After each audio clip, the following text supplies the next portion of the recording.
Assalamualaikum warahmatullahi wabarakatuh. Perkenalkan, kami dari kelompok 5 akan mempresentasikan atau memaparkan materi mengenai hasil diskusi dari kelompok kami tentang analisis pendapatan nasional. Sebelumnya, perkenalkan anggota dari kelompok 5. Yang pertama, Mas Suhardi Wildan Rito. Yang kedua, Dimas Setiawardana. Dan yang ketiga, Herza Azhari. Langsung saja memasuki materi yang pertama, yaitu perekonomian dua sektor. Perekonomian dua sektor juga disebut dengan perekonomian sederhana, karena hanya memasukkan dua pelaku ekonomi, yaitu rumah tangga konsumen dan rumah tangga perusahaan.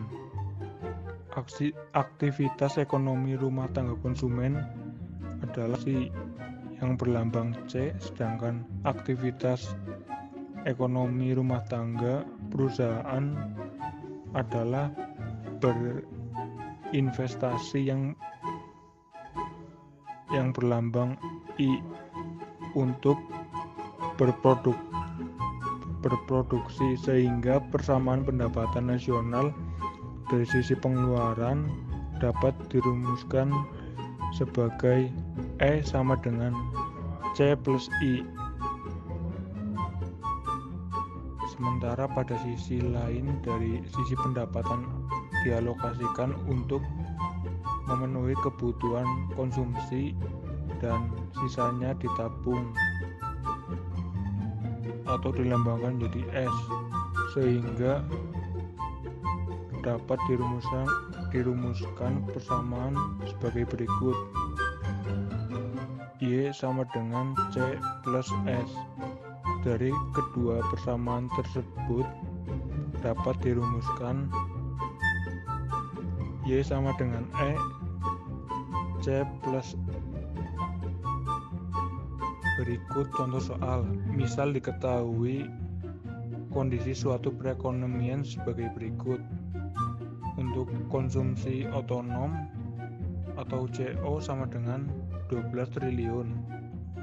Marginal propensif to konsumen atau MPC sama dengan 0,75. Pengeluaran investasi sama dengan 5 triliun. Maka dapat ditentukan pendapatan nasional keseimbangan sebagai berikut.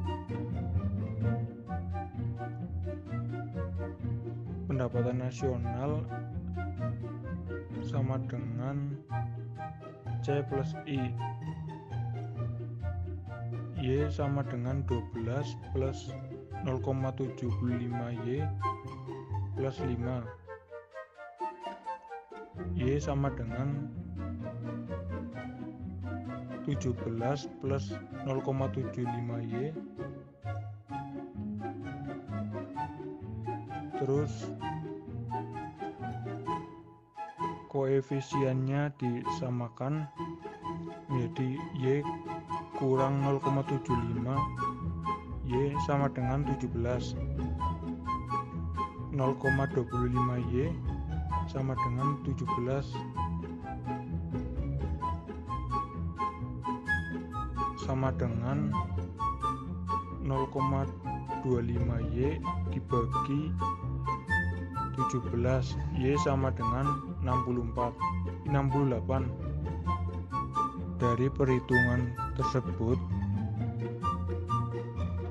menghasilkan nilai pendapatan nasional keseimbangan sebesar 68.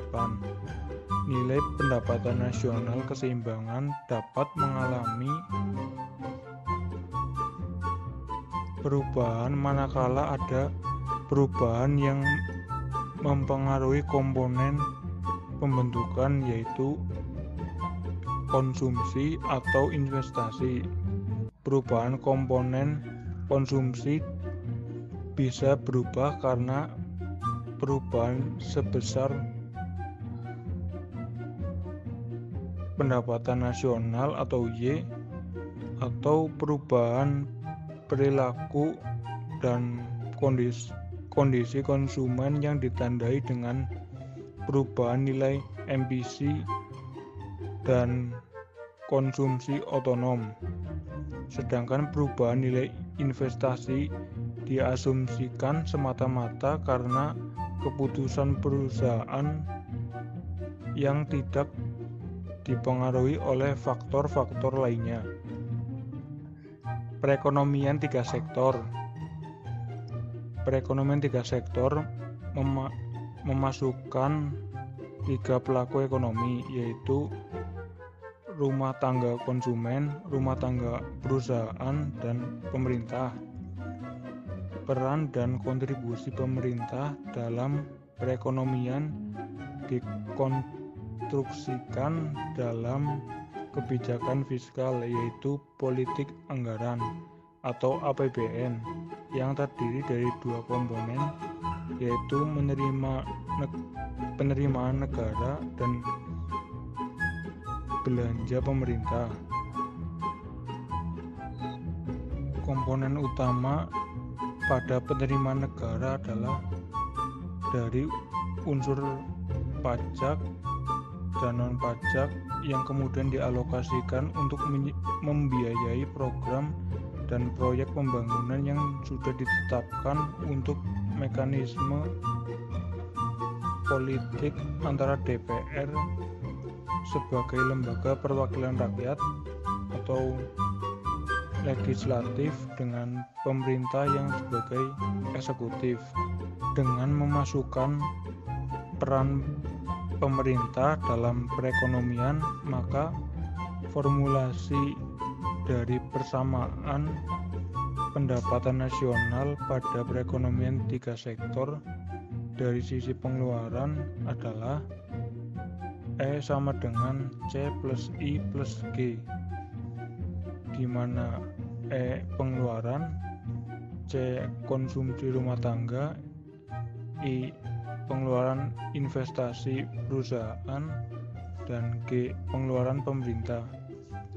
Sedangkan persamaan pendapatan nasional pada perekonomian tiga sektor dari sisi pendapatan atau income adalah Y sama dengan C plus S plus TX kurangi TR, di mana Y sama dengan pendapatan, C sama dengan pengeluaran konsumsi rumah tangga, S jumlah tabungan, TX penerimaan pajak, dan TR jumlah pembayaran transfer.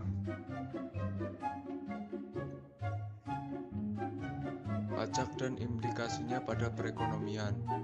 Pajak merupakan instrumen kebijakan fiskal yang penting karena menjadi tumpuan pendapatan negara bagi pembiayaan pembangunan.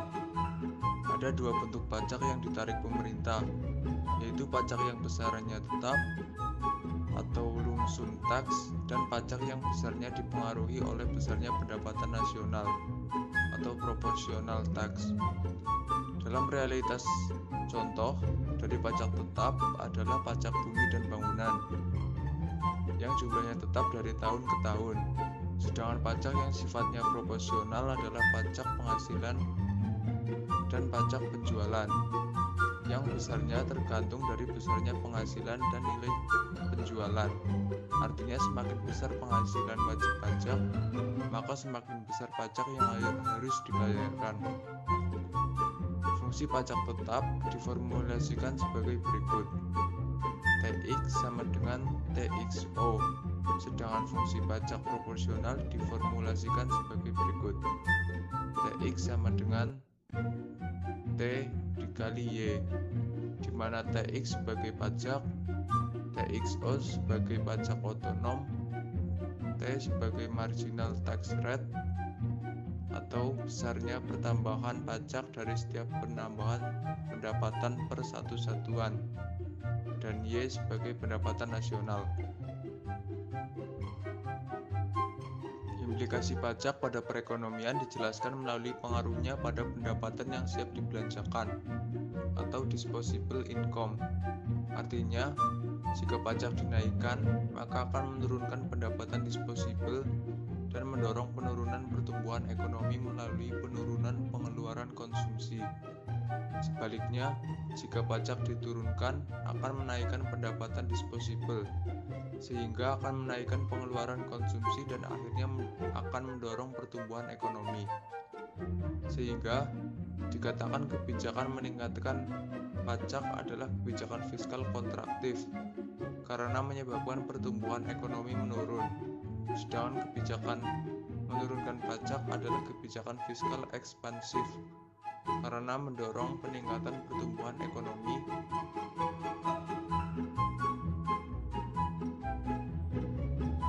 Perekonomian 4 sektor, atau bisa kita sebut dengan perekonomian terbuka. Aktivitas ekonomi tidak hanya menyangkut lingkup domestik saja, tetapi juga berinteraksi dengan pelaku ekonomi dari luar negeri.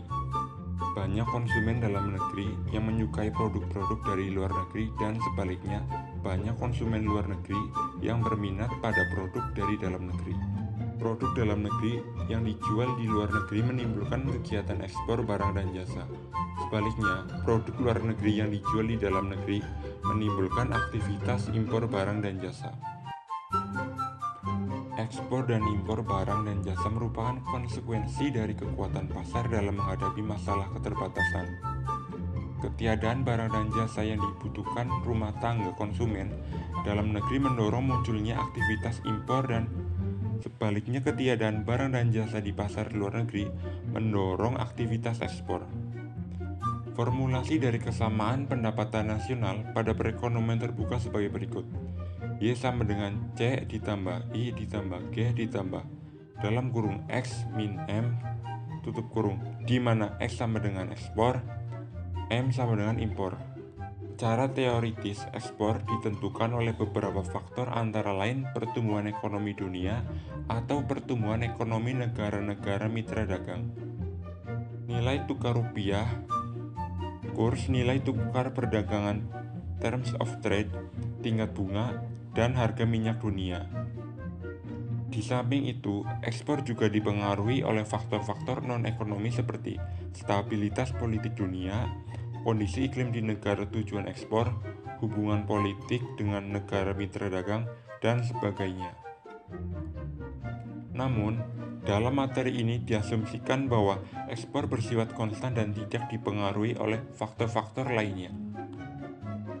Demikian juga halnya impor, secara teoritis dipengaruhi oleh beberapa faktor antara lain pertumbuhan ekonomi, kurs, tingkat inflasi, dan tingkat bunga. Namun, secara empiris, impor juga dipengaruhi oleh faktor-faktor non-ekonomi lainnya, seperti stabilitas politik dalam negeri, hubungan dagang, persyaratan produk yang diperdagangkan, dan sebagainya. Bagi negara-negara berkembang, impor sangat penting untuk mendorong proses pembangunan, karena banyak barang dan jasa yang masih harus diimpor untuk memenuhi kebutuhan ekonomi dan pembangunannya. Dalam materi pembahasan ini diasumsikan impor terdiri dari dua macam, yaitu impor yang nilainya konstan dan impor yang nilainya ditentukan oleh besarnya pendapatan nasional. Impor yang nilainya konstan artinya impor yang jumlahnya tetap dan tidak dipengaruhi oleh faktor-faktor lainnya, disimbolkan dengan M sama dengan MO. Sedangkan impor lainnya dipengaruhi oleh besarnya pendapatan nasional dan disimbolkan dengan M sama dengan MY. Sehingga fungsi impor secara keseluruhan dapat dirumuskan sebagai berikut. M sama dengan MO ditambah MY, di mana M sama dengan jumlah impor total, MO sama dengan jumlah impor, M sama dengan marginal propensity to import, Y sama dengan pendapatan nasional.